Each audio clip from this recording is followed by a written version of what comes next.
रहस्यमय फुसफुसाते पेड़ की कहानी।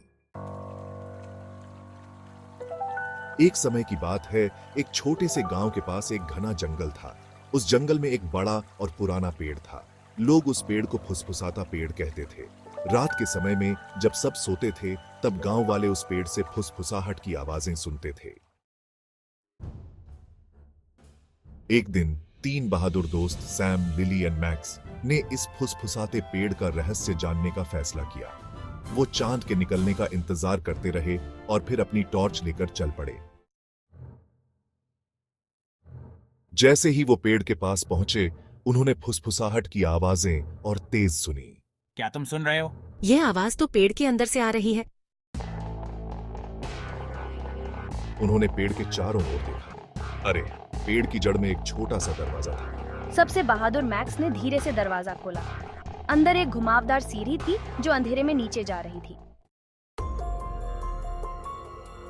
क्या हमें नीचे जाना चाहिए? लिली थोड़ा डर गई। हमें फुसफुसाहट का कारण तो पता करना होगा। सैम ने हिम्मत दिखाई। तीनों दोस्त सीढ़ियों से नीचे उतरने लगे। उनकी टॉर्च की रोशनी अंधेरे में चमक रही थी। नीचे एक बड़ा सा कमरा था। यह कमरा जमीन के नीचे था। यहां पुरानी किताबें, अजीब निशान और एक धूल भरा शीशा था। फुसफुसाहट और तेज हो गई।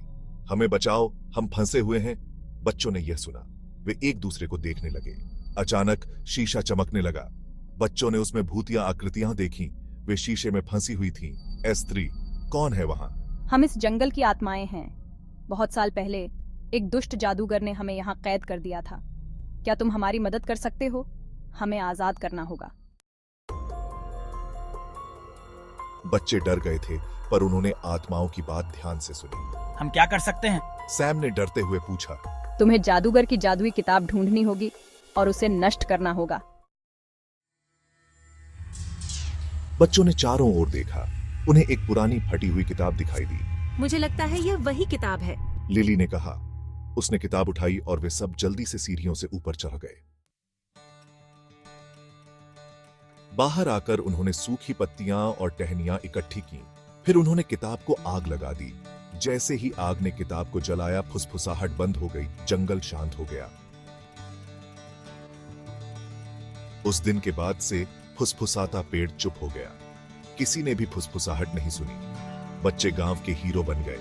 वे अपनी इस साहसिक यात्रा की कहानी सबको सुनाते और बताते कि जो डरता नहीं है, वही सबसे बहादुर होता है।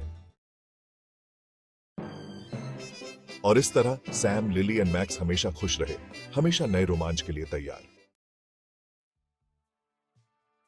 और यह थी रहस्यमय फुसफुसाते पेड़ की कहानी।